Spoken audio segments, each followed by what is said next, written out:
ನಮಸ್ಕಾರ ಸುದ್ದಿ ಸಮಯಕ್ಕೆ ಸ್ವಾಗತ. ಇದು ಲೋಕಲ್ ಎಕ್ಸ್‌ಪ್ರೆಸ್. ನಾನು ಸುಷ್ಮಿತಾ. ಮುಖ್ಯಾಂಶಗಳು. ಟ್ರೈನ್ ಉದ್ದೇಶದ ಹೊಸ ನೀತಿ ವಿರೋಧಿಸಿ ಬೀದರ್ ಜಿಲ್ಲೆಯ ಕೇಬಲ್ ಆಪರೇಟರ್ಸ್ ವೆಲ್ಫೇರ್ ಅಸೋಸಿಯೇಷನ್ ವತಿಯಿಂದ ಜಿಲ್ಲಾಧಿಕಾರಿ ಕಚೇರಿ ಮುಂಭಾಗದಲ್ಲಿ ಸಾಮೂಹಿಕ ಉಪವಾಸ ಸತ್ಯಾಗ್ರಹ. ನಾಟಶ್ರೀ ರತಾಳಿಯ ನಿರ್ದೇಶಕಿ ರಾಣಿ ಸತ್ಯಮೂರ್ತಿ ಅವರಿಂದ ಸುದ್ದಿಗೋಷ್ಠಿ.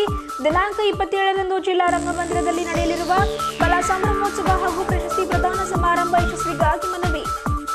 ಸಂವಿಧಾನ ಸಂರಕ್ಷಣಾ ಸಮಿತಿ ಹಾಗೂ ಬೀದರ್ ಜಿಲ್ಲಾ ವಿವಿಧ ದಲಿತ ಸಂಘಟನೆಗಳ ಒಕ್ಕೂಟ ವತಿಯಿಂದ 70ನೇ ಗಣರಾಜ್ಯೋತ್ಸವ ದಿನದ ಅಂಗವಾಗಿ ಬೃಹತ್ ಸಮಾವೇಶ ಯಶಸ್ವಿಗಾಗಿ ಸಮಿತಿ ಮುಖಂಡರಿಂದ ಮನವಿ. ಸಿಪ್ಪಲ್ಗೇರ ಹಾಗೂ ಕಬೀರ್ಬೇಡ ಗ್ರಾಮದ ಇನಾಮಿ ಭೂಮಿ ವಶಪಡಿಸಿಕೊಂಡ ಸರ್ಕಾರ, ಭೂಮಿ ಹಿಂದಿರುಗಿಸುವುದಾಗಿ ಆಗ್ರಹಿಸಿ ಗ್ರಾಮಸ್ಥರಿಂದ ಪ್ರತಿಭಟನೆ. ವಿಜೃಂಭಣೆಯಿಂದ 25ರಂದು ಮತದಾರರ ದಿನಾಚರಣೆ ಪ್ರಯುಕ್ತ ಭವ್ಯ ಮೆರವಣಿಗೆ ಹಾಗೂ ಅಂಧ ಮತದಾರರಿಗೆ ಬ್ರೈಲ್ ಲಿಪಿ ಗುರುತಿನ ಚೀಟಿ ವಿತರಣೆ. ಜಿಲ್ಲಾಧಿಕಾರಿ ಡಾಕ್ಟರ್ HR ಮಹಾದೇವ್ ಹೇಳಿಕೆ. 4 ವಿಭಾಗಗಳಲ್ಲಿ ಉನ್ನತ ದರ್ಜೆ ಕ್ರೀಡಾ ಸಂಕೀರ್ಣ. ಯುವ ಸಬಲೀಕರಣ ಹಾಗೂ ಕ್ರೀಡಾ ಸಚಿವ ರಹೀಂ ಖಾನ್ ಅವರಿಂದ ಸಭೆಯಲ್ಲಿ ಅಧಿಕಾರಿಗಳಿಗೆ ಸಲಹೆ ಸೂಚನೆ. ವಾರ್ತೆಯ ವಿವರಗಳು. ಕೇಂದ್ರ ಸರ್ಕಾರದ ಅಧೀನದಲ್ಲಿರುವ telecom regulatory authority of India ಇದೇ ಫೆಬ್ರವರಿ 1ನೇ ತಾರೀಕಿನಿಂದ ಜಾರಿಗೆ ತರಲು ಉದ್ದೇಶಿಸಿರುವ ಅವೈಜ್ಞಾನಿಕ ಕೇಬಲ್ ಟಿವಿ ಹೊಸದರ ನೀತಿಯನ್ನ ಖಂಡಿಸಿ ದಕ್ಷಿಣ ಭಾರತ ರಾಜ್ಯಗಳ ಕೇಬಲ್ ಆಪರೇಟರ್ಸ್ಗಳು ಒಂದು ದಿವಸದ ಮಟ್ಟಿಗೆ ಕೇಬಲ್ ಸೇವೆಯನ್ನು ಸ್ಥಗಿತಗೊಳಿಸುವುದಾಗಿ ಕರೆಯನ್ನ ನೀಡಿದ್ದು, ಅದರಂತೆ ಬೀದರ್ ಜಿಲ್ಲೆಯ ಕೇಬಲ್ ಆಪರೇಟರ್ಸ್ ವೆಲ್ಫೇರ್ ಅಸೋಸಿಯೇಷನ್ ಅವರು ದಕ್ಷಿಣ ಭಾರತ ಕೇಬಲ್ ಆಪರೇಟರ್ಸ್ಗಳ ಕರೆಗೆ ಓಗೊಟ್ಟು ಒಂದು ದಿವಸದ ಮಟ್ಟಿಗೆ ಬೆಳಗ್ಗೆ 6 ಗಂಟೆಯಿಂದ ರಾತ್ರಿ 10 ಗಂಟೆಯವರೆಗೂ ಕೇಬಲ್ ಸೇವೆಯನ್ನು ಬಂದ್ ಮಾಡಿ ನಗರದ ಜಿಲ್ಲಾಧಿಕಾರಿ ಕಚೇರಿ ಮುಂಭಾಗದಲ್ಲಿ ಉಪವಾಸ ಧರಣಿ ಸತ್ಯಾಗ್ರಹವನ್ನು ಹಮ್ಮಿಕೊಂಡರು. ನಂತರ ಜಿಲ್ಲಾಡಳಿತ ಮೂಲಕವಾಗಿ ಕೇಂದ್ರ ಸರ್ಕಾರಕ್ಕೆ ಮನವಿಯನ್ನು ಸಲ್ಲಿಸಿದರು. ಟ್ರೈನ್ನ ಅವೈಜ್ಞಾನಿಕ ಹೊಸ ನೀತಿಯ ಅನುಷ್ಠಾನವನ್ನು ಸಾರ್ವಜನಿಕರು ಹಾಗೂ ಕೇಬಲ್ ಉದ್ಯಮವನ್ನು ನಂಬಿರುವ ಕೇಬಲ್ ಆಪರೇಟರ್ಸ್ಗಳಿಗೆ ನ್ಯಾಯ ಒದಗಿಸುವಂತೆ ಆಗ್ರಹಿಸಿ ದಕ್ಷಿಣ ಭಾರತ ರಾಜ್ಯದ ಕೇಬಲ್ ಆಪರೇಟರ್ಸ್ಗಳ ಕರೆಗೆ ಓಗೊಟ್ಟು ದಿನಾಂಕ 24/1/2019ರಂದು ಬೆಳಗ್ಗೆ 6 ಗಂಟೆಯಿಂದ ರಾತ್ರಿ 10 ಗಂಟೆಯವರೆಗೂ ಒಂದು ದಿವಸದ ಮಟ್ಟಿಗೆ ಕೇಬಲ್ ಸೇವೆಯನ್ನು ಸ್ಥಗಿತಗೊಳಿಸಿ ನಗರದ ಜಿಲ್ಲಾಧಿಕಾರಿ ಕಚೇರಿ ಮುಂಭಾಗದಲ್ಲಿ ಬೀದರ್ ಜಿಲ್ಲೆಯ ಕೇಬಲ್ ಆಪರೇಟರ್ಸ್ ವೆಲ್ಫೇರ್ ಅಸೋಸಿಯೇಷನ್ ವತಿಯಿಂದ ಸಾಮೂಹಿಕ ಉಪವಾಸ ಸತ್ಯಾಗ್ರಹವನ್ನು ಹಮ್ಮಿಕೊಂಡಿದ್ದು, ಇದಕ್ಕೆ ಬೆಂಬಲಿಸಿ ಡೆ ನೆಟ್ವರ್ಕ್ನ ಮಾಲೀಕರಾದ ರವೀಂದ್ರ ಸ್ವಾಮಿ ಅವರು ಕೂಡ ಉಪವಾಸ ಸತ್ಯಾಗ್ರಹದಲ್ಲಿ ಪಾಲ್ಗೊಂಡಿದ್ದರು. ಈ ಉಪವಾಸ ಸತ್ಯಾಗ್ರಹ ಕುರಿತಾಗಿ ಡೆ ನೆಟ್ವರ್ಕ್ನ ಮಾಲೀಕರಾದ ರವೀಂದ್ರ ಸ್ವಾಮಿ ಅವರು ಸುದ್ದಿ ಸಮಯದೊಂದಿಗೆ ಮಾತನಾಡಿ, ಈ ಮುಂಚೆಯೂ ಕೂಡ ಚಂದಾದಾರರು ಪ್ರತಿ ತಿಂಗಳು 200 ರೂಪಾಯಿಗಳಿಂದ 300 ರೂಪಾಯಿಗಳನ್ನು ನೀಡಿ 220ರಿಂದ 300 ಟಿವಿ ಚಾನೆಲ್ಗಳನ್ನು ವೀಕ್ಷಿಸುತ್ತಿದ್ದರು. ಆದರೆ ಈ ಟ್ರೈನ್ ಜಾರಿಗೊಳಿಸುತ್ತಿರುವ ಹೊಸ ನೀತಿಯಿಂದಾಗಿ ಚಂದಾದಾರರಿಗೆ ಅದೇ 300 ಚಾನೆಲ್ಗಳಿಗಾಗಿ ಮಾಸಿಕವಾಗಿ ಭಾರೀ ಖರ್ಚಿನ ಹೊರೆ ಬೀಳುತ್ತಿದೆ. ಇದನ್ನು ವಿರೋಧಿಸಿ ಟ್ರಾಯ್ ತಮ್ಮ ಹೊಸ ನೀತಿಯನ್ನು ಹಿಂಪಡೆಯಬೇಕು ಎಂದು ಒತ್ತಾಯಿಸಲೆಂದು ದಕ್ಷಿಣ ಭಾರತ ರಾಜ್ಯಾದ್ಯಂತ ಒಂದು ದಿವಸದ ಮಟ್ಟಿಗೆ ಕೇಬಲ್ ಸೇವೆ ಸ್ಥಗಿತಗೊಳಿಸಲೆಂದು ಕರೆಯನ್ನು ನೀಡಿದ್ದು, ಜಿಲ್ಲಾ ಕೇಬಲ್ ಆಪರೇಟರ್ಸ್ ವೆಲ್ಫೇರ್ ಅಸೋಸಿಯೇಷನ್ ಕೂಡ ಸೇವೆಯನ್ನು ಸ್ಥಗಿತಗೊಳಿಸಿ ಧರಣಿಯನ್ನ ಕುಳಿತಿದ್ದು, ಇವರಿಗೆ RS ಕಮ್ಯುನಿಕೇಷನ್ ಡೆ ನೆಟ್ವರ್ಕ್ನವರು ಬೆಂಬಲಿಸುತ್ತಿದ್ದೇವೆ ಎಂದು ತಿಳಿಸಿದರು. ಹೋರಾಟ ನಾವು ಮಾಡ್ತಾ ಇದ್ದೀವಿ. ಇದು ಜಿಲ್ಲಾ ಅಸೋಸಿಯೇಷನ್ ಆಪರೇಟರ್ ವತಿಯಿಂದ ನಾವು ಹೋರಾಟ ಮಾಡ್ತಾ ಇದ್ದೀವಿ.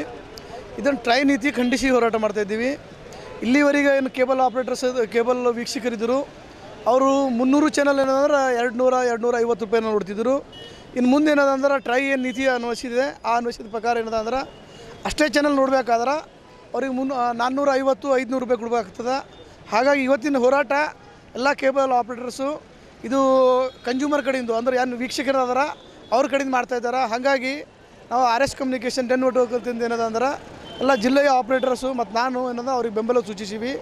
ಹಾಗಾಗಿ ಇವತ್ತೇನದಂದ್ರೆ ತಮ್ಮ ಮುಖಾಂತರ ಜನರಿಗೆ ಕೇಳ್ತೀವಿ, ನಾವು ಹೇಳ್ತೀವಿ, ರಿಕ್ವೆಸ್ಟ್ ಮಾಡ್ತೀವಿ. ಈ ಹೋರಾಟಕ್ಕೆ ಅವರು ಕೂಡ ಸಹಕಾರ ಮಾಡಬೇಕು. ನಾವು ಈ ಹೋರಾಟ ಅವ್ರಿಗೋಸ್ಕರ ಮಾಡ್ತಾಯಿದ್ದೀವಿ. ಇವತ್ತಿನ ಹೋರಾಟ ಒಂದೇಳೆ ನಮ್ಮದೇಳೆ ಇಡೀ ಭಾರತದಲ್ಲಿ ಹೋರಾಟ ನಡೀತಾ ಇದೆ. ಈ ಹೋರಾಟಕ್ಕೆ ಸರ್ಕಾರ ಮತ್ತು ಟ್ರೈನ್ ಸ್ಪಂದಿಸಲಿಲ್ಲ ಅಂದ್ರೆ ಮುಂದೆ ಬರತಕ್ಕಂಥ ದಿನಗಳಲ್ಲಿ ಮತ್ತು ನಾವು ಉಗ್ರ ಹೋರಾಟ ಮಾಡ್ತೀವಿ ಮತ್ತು ನಾವು ಕೇಬಲ್ ಬಂದ್ ಮಾಡಬೇಕಾಗ್ತದೆ. ಅವಾಗ ಏನಂದ್ರೆ ತಮ್ಮ ಮುಖಾಂತರ ಅವ್ರಿಗೆ ನಾವು ತಿಳಿಸ್ತೀವಿ. ಅವಾಗ ಏನಂದ್ರೆ ಅವರು ಮತ್ತೆ ಸಹಕಾರ ಮಾಡಬೇಕಂತ ರಿಕ್ವೆಸ್ಟ್ ಇದೆ ಮೇಡಮ್. ಜಿಲ್ಲಾ ಕೇಬಲ್ ಆಪರೇಟರ್ಸ್ ವೆಲ್ಫೇರ್ ಅಸೋಸಿಯೇಷನ್ ಅಧ್ಯಕ್ಷರಾಗಿರುವ ಅಫ್ರೋಜ್ ಅಹಮದ್ ಸೌದಾಗರ್ ಅವರು ಮಾತನಾಡಿದರು. ಮಲ್ಟಿ ಸರ್ವಿಸ್ ಆಪರೇಟರ್ಸ್ ಹಾಗೂ ಕೇಬಲ್ ಆಪರೇಟರ್ಸ್ಗಳನ್ನು ಟ್ರಾಯ್ ವಿಶ್ವಾಸಕ್ಕೆ ತೆಗೆದುಕೊಳ್ಳದೆ ಹೊಸ ನೀತಿ ಜಾರಿಗೆ ಮುಂದಾಗಿದ್ದು ಸರಿಯಲ್ಲ. ಟ್ರಾಯ್ ತನ್ನ ಉದ್ದೇಶಿತ ಈ ಹೊಸ ನೀತಿಯನ್ನು ಹಿಂಪಡೆಯಬೇಕು ಎಂದು ತಿಳಿಸಿದರು. ये ग्राहक को रेट ज़्यादा होने के कारण ग्राहक को रेट ज़्यादा होता, उसके वास्ते वो ये नहीं होना. ये जो ट्राई की नीति जो है, ट्राई की नीति गलत है. ट्राई की नीति में सबको शामिल नहीं करके ट्राई की नीति करे सो है. ये ट्राई की नीति में सब ऑपरेटर और जो है ऑपरेटर को बुलाना था और ब्रॉडकास्टर को बुलाना था, सभी को बुला के ये करना था। ये ऑपरेटर को छोड़ के ट्राई नीति बनाई सो है ये फ्रेमवर्क में, और डीडी फ्री डिश नहीं ला रहे, फ्री डिश नहीं ला के ये काम कर रहे। इसके विरोध में हम यहाँ पे बैठे सो है। उसके वास्ते जय हिंद। ಆಪರೇಟರ್ ಆಗಿರುವ ರಮೇಶ್ ಬಿರಾದರ್ ಚಿಟ್ಟಾವಾಡಿ ಅವರು ಮಾತನಾಡಿ, ಈ ಮುಂಚೆಯೂ ಕೂಡ ಟ್ರಾಯ್ನ ಹೊಸ ನೀತಿಯನ್ನು ವಿರೋಧಿಸಿ ಜಿಲ್ಲಾ ಕೇಬಲ್ ಆಪರೇಟರ್ಸ್ ವೆಲ್ಫೇರ್ ಅಸೋಸಿಯೇಷನ್ ವತಿಯಿಂದ ಪ್ರತಿಭಟನೆಯನ್ನು ಹಮ್ಮಿಕೊಳ್ಳಲಾಗಿತ್ತು. ಆದರೆ ಟ್ರಾಯ್ ತಮ್ಮ ಹೊಸ ನೀತಿಯನ್ನು ಹಿಂಪಡೆಯದ ಕಾರಣಕ್ಕಾಗಿ ಮತ್ತೊಮ್ಮೆ ಟ್ರಾಯ್ ತಮ್ಮ ಹೊಸ ನೀತಿಯನ್ನು ಹಿಂಪಡೆಯಬೇಕು ಎಂದು ಕೇಂದ್ರ ಸರ್ಕಾರ ತಾಕೀತು ಮಾಡಲು ಒತ್ತಾಯಿಸಲೆಂದು ನಗರದ ಜಿಲ್ಲಾಧಿಕಾರಿ ಕಚೇರಿಯ ಮುಂಭಾಗದಲ್ಲಿ ಉಪವಾಸ ಧರಣಿ ಸತ್ಯಾಗ್ರಹವನ್ನು ಹಮ್ಮಿಕೊಂಡಿದ್ದೇವೆ ಎಂದು ತಿಳಿಸಿದರು. ಇಂದು ನಾವು ಉಪವಾಸ ಸತ್ಯಾಗ್ರಹ ಮಾಡ್ತಾ ಇದ್ದೀವಿ DC ಕಚೇರಿ ಮುಂದೆ. ಟ್ರಾಯ್ನ ನೀತಿ ಖಂಡಿಸಿ ನಾವು ಹಿಂದೆ ಒಂದು ತಿಂಗಳೂ ಸ್ಟ್ರೈಕ್ ಮಾಡಿದ್ದೀವಿ. ಅದನ್ನೇನು ಇಂಪ್ಲಿಮೆಂಟ್ ಮಾಡಲಿಲ್ಲ ಅವರು ಟ್ರಾಯ್ದವರು. ನಮಗೆ ಕರೆಸ್ಬಿಟ್ಟು ಹೇಳ್ತೀನಿ ಅಂತ ಹೇಳಿದ್ರು ಅವರು, ನಾವು ಇಂಪ್ಲಿಮೆಂಟ್ ಮಾಡ್ತೀವಿ ಒಂದು ತಿಂಗಳ ಮುಂದೆ ಓಡಿಸಿ ಅಂತ. ಬಟ್ ಅವರು ಏನೂ ಮಾಡಲಿಲ್ಲ. ಇದನ್ನೇ ಮತ್ತೆ ಫೆಬ್ರವರಿ 1ನೇ ತಾರೀಕು ಮತ್ತೆ ಅದನ್ನೇ ನೀತಿ ಜಾರಿ ಮಾಡಿದ್ದಾರೆ ಅವರು. ಒಂದು 130 ರೂಪಾಯಿ ಪ್ಲಸ್ GST, ಒಂದು ಚಾನಲ್ಗೆ 19 ರೂಪಾಯಿ ಅಂತ. ನಾವೇನು ಹೇಳ್ತಾ ಇದ್ದೀವಿ ಅಂದರೆ, ಫ್ರೀ ಚಾನಲ್ ಕೊಡೋದಕ್ಕೆ ಅದಕ್ಕೆ GST ಕೊಡ್ತೀರಾ? ನಮ್ಮ ಟಿ ವಿ, ನಮ್ಮ ಮನೆ ಕರೆಂಟು, ನಮ್ಮ ಮನೆ ಟಿ ವಿ ನೋಡೋಕ್ಕೆ GST ಏನಕ್ಕೆ? ಅದೇ ಥಿಯೇಟ್ರಲ್ಲಿ ಹೋಗಿ ನೋಡಿದ್ರೆ 100% GST ಇದೆ. ಬಟ್ ನಮ್ಮ ಮನೆಯಲ್ಲಿ ಕೂತ್ಕೊಂಡು ನಮ್ಮ ಟಿ ವಿ ನೋಡೋಕ್ಕೆ ನಾವು 18% GST ಕೊಡ್ಬೇಕಂದ್ರೆ ಅದಾಗಲ್ಲ. GST 0 ಮಾಡಬೇಕು. ಫ್ರೀ ಚಾನಲ್ ಕೊಡೋದಕ್ಕೆ GSTನೇ ಟೋಟಲಿ ತೊಗೋಬಾರ್ದಂತ ನಾವು ಸರ್ಕಾರಕ್ಕೂ ಆದೇಶ ಮಾಡ್ತಾಯಿದ್ದೀವಿ, ಮತ್ತು ಟ್ರಾಯ್ಗೂ ಆದೇಶ ಮಾಡ್ತಾಯಿದ್ದೀವಿ. ನಾವು ಬೀದರ್ನಲ್ಲಿ welfare association, Bidar cable welfare ಅಸೋಸಿಯೇಷನ್ನಿಂದ ಇಂದು DC ಕಚೇರಿ ಮುಂದೆ ಉಪವಾಸ ಸತ್ಯಾಗ್ರಹ ಮಾಡ್ತಾಯಿದ್ದೀವಿ. ಮುಂದೆ ನಮ್ಮ ಭಾರತದ ದಕ್ಷಿಣ ಭಾರತ ಎಲ್ಲ ಕಡೆನೂ ಆಪ್ರೇಟರ್ಗಳು ಆಲ್ರೆಡಿ ಇಂದು ಬೆಳಗ್ಗೆ 6 ಗಂಟೆಗೆ ಕೇಬಲ್ನ ಆಫ್ ಮಾಡಿಬಿಟ್ಟು ಸಾಯಂಕಾಲ 10 ಗಂಟೆವರೆಗೂ ಕೇಬಲ್ ಆಫ್ ಇರುತ್ತೆ. ಇದು ಕನ್ಸ್ಯೂಮರ್ಗೂ ಗೊತ್ತಾಗಿದೆ, ಮತ್ತು ನಮ್ಮ ಗ್ರಾಹಕರಿಗೂ ಗೊತ್ತಾಗಿದೆ. ಇದೇ ಥರ ಇವರು ಮುಂದೆ ಮತ್ತೆ ಫೆಬ್ರವರಿಯೆಲ್ಲ ಮಾಡಿದ್ರೆ ನಾವು ಇಡೀ ಭಾರತನ ಬಂದ್ ಮಾಡಬೇಕಂತ ಮುಂದಿನ ನಮ್ಮ ಉಗ್ರ ಹೋರಾಟ ಇರುತ್ತೆ. ಇಷ್ಟು ಹೇಳಿ ನಾನು ಮಾತು ಮುಗಿಸ್ತೀನಿ. ಜೈ ಹಿಂದ್, ಜೈ Karnataka. Basavakalyan cable TV operator ಆಗಿರುವ ವಿರ್ಶೆಟ್ಟಿ ಅವರು ಮಾತನಾಡಿದರು. ಈ ಸಂದರ್ಭದಲ್ಲಿ ಮಹಮ್ಮದ್ ಇಕ್ಬಾಲ್, ಚಂದುಸ್ವಾಮಿ, ಮಲ್ಲಿಕಾರ್ಜುನ್ ರಾಮನಗರ್, ಗುಣವಂತ ಕಾಜಿ, ಬಾಬು ಕಾಜಗಿ, ಸಂತೋಷ್ ವಿದ್ಯಾನಗರ್, ಶೈಲೇಜ್ ಕುಮಾರ್, ಸುನೀಲ್ ಕುಮಾರ್, ಮಲ್ಲಿಕಾರ್ಜುನ್, ಈಶ್ವರ್, ಸಂಜು ಕುಮಾರ್, ಬಸವರಾಜ್ ಕುಳಾರ್, ನಯೂಮ್ ಕಮಠಾಣ, ನವಾಜ್ ಕಮಠಾಣ, ಸತೀಶ್ ಮುಸ್ತಾಫೂರ್, ರಫೀಕ್, ದತ್ತು ಜನವಾಡ ಸೇರಿದಂತೆ ಜಿಲ್ಲಾ ಕೇಬಲ್ ಆಪರೇಟರ್ಸ್ ವೆಲ್ಫೇರ್ ಅಸೋಸಿಯೇಷನ್ನ ಹಲವು ಸದಸ್ಯರುಗಳು ಉಪಸ್ಥಿತರಿದ್ದರು.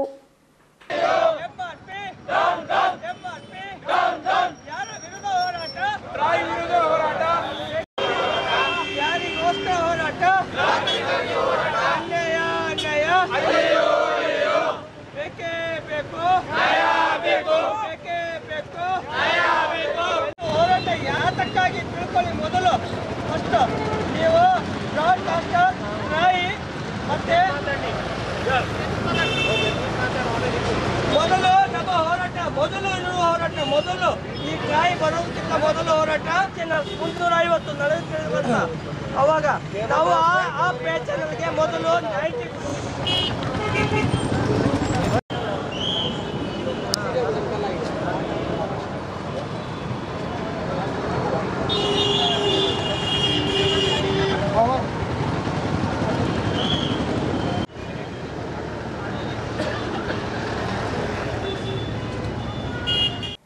ನಗರದ ಮೈಲೂರು ಕ್ರಾಸ್ ಬಳಿ ಇರುವ ಉಡುಪಿ ಶ್ರೀ ಕೃಷ್ಣ ದರ್ಶಿನಿ ಆವರಣದ ಮಹಾಲಕ್ಷ್ಮಿ ಸಭಾಂಗಣದಲ್ಲಿ ನಾಟ್ಯಶ್ರೀ ನೃತ್ಯಾಲಯದ ನಿರ್ದೇಶಕಿಯಾಗಿರುವ ರಾಣಿ ಸತ್ಯಮೂರ್ತಿ ಅವರು ಸುದ್ದಿಗೋಷ್ಠಿಯನ್ನು ಹಮ್ಮಿಕೊಂಡರು. ಕರೆದ ಸುದ್ದಿಗೋಷ್ಠಿಯನ್ನು ಉದ್ದೇಶಿಸಿ ಮಾತನಾಡಿದ ಅವರು, ನಾಟ್ಯಶ್ರೀ ನೃತ್ಯಾಲಯ ಹಾಗೂ ಕನ್ನಡ ಮತ್ತು ಸಂಸ್ಕೃತಿ ಇಲಾಖೆಗಳ ಸಹಯೋಗದಲ್ಲಿ ದಿನಾಂಕ 27 ಜನವರಿ 2019ರಂದು ನಗರದ ಜಿಲ್ಲಾ ರಂಗಮಂದಿರದಲ್ಲಿ ಕಲಾ ಸಂಭ್ರಮೋತ್ಸವ ಹಾಗೂ ನಾಟ್ಯಶ್ರೀ ಪ್ರಶಸ್ತಿ ಪ್ರದಾನ ಸಮಾರಂಭವನ್ನು ಹಮ್ಮಿಕೊಳ್ಳಲಾಗುತ್ತಿದೆ. ಈ ಸಮಾರಂಭದಲ್ಲಿ ಭರತನಾಟ್ಯ, ಜಾನಪದ ನೃತ್ಯ, ಸಂಗೀತ ಹಾಗೂ ಉಪನ್ಯಾಸ ಕಾರ್ಯಕ್ರಮಗಳು ಜರುಗಲಿವೆ. ಅದರಂತೆ ಹಿರಿಯ ಸಂಗೀತ ಕಲಾವಿದರಾಗಿರುವ ರಮೇಶ್ ಕೋಳಾರ್ ಅವರಿಗೆ 2019ನೇ ಸಾಲಿನ ನಾಟ್ಯಶ್ರೀ ಪ್ರಶಸ್ತಿ ಪ್ರದಾನವನ್ನು ನೀಡಿ ಗೌರವಿಸಲಾಗುವುದು. ಹೆಚ್ಚಿನ ಸಂಖ್ಯೆಯಲ್ಲಿ ಕಲಾಭಿಮಾನಿಗಳು, ನಗರವಾಸಿಗಳು ನೆರೆದು ಈ ಸಮಾರಂಭವನ್ನು ಯಶಸ್ವಿಗೊಳಿಸುವುದಾಗಿ ಮನವಿಯನ್ನು ಮಾಡಿದರು. ಕರೆದ ಸುದ್ದಿಗೋಷ್ಠಿಯನ್ನು ಉದ್ದೇಶಿಸಿ ಕೆ ಸತ್ಯಮೂರ್ತಿ ಅವರು ಮಾತನಾಡಿ, ನಾಟ್ಯಶ್ರೀ ನೃತ್ಯಾಲಯವು ಕಳೆದ 17 ವರ್ಷಗಳಿಂದ ಜಿಲ್ಲೆಯ 100 ಮಕ್ಕಳಿಗೆ ಭರತನಾಟ್ಯ ಕಲೆಯನ್ನು ಧಾರೆ ಎರೆಯುವುದರೊಂದಿಗೆ ಜಿಲ್ಲೆಯ ಸಾಂಸ್ಕೃತಿಕ ಲೋಕದಲ್ಲಿ ತನ್ನ ಛಾಪನ್ನು ಮೂಡಿಸಿದೆ. ಕಲೆ ಸಂಸ್ಕೃತಿ ಜಾನಪದ ಭರತನಾಟ್ಯವನ್ನು ಉಳಿಸಲೆಂದೇ ಈ ತಿಂಗಳ 27ರಂದು ನಗರದ ಜಿಲ್ಲಾ ರಂಗಮಂದಿರದಲ್ಲಿ ನಾಟ್ಯಶ್ರೀ ರಥಾಲಯ ಹಾಗೂ ಕನ್ನಡ ಮತ್ತು ಸಂಸ್ಕೃತಿ ಇಲಾಖೆಗಳ ಸಹಯೋಗದಲ್ಲಿ ಕಲಾ ಸಂಭ್ರಮೋತ್ಸವ ಹಾಗೂ ನಾಟ್ಯಶ್ರೀ ಪ್ರಶಸ್ತಿ ಪ್ರದಾನ ಸಮಾರಂಭವನ್ನು ಜರುಗಲಿದೆ.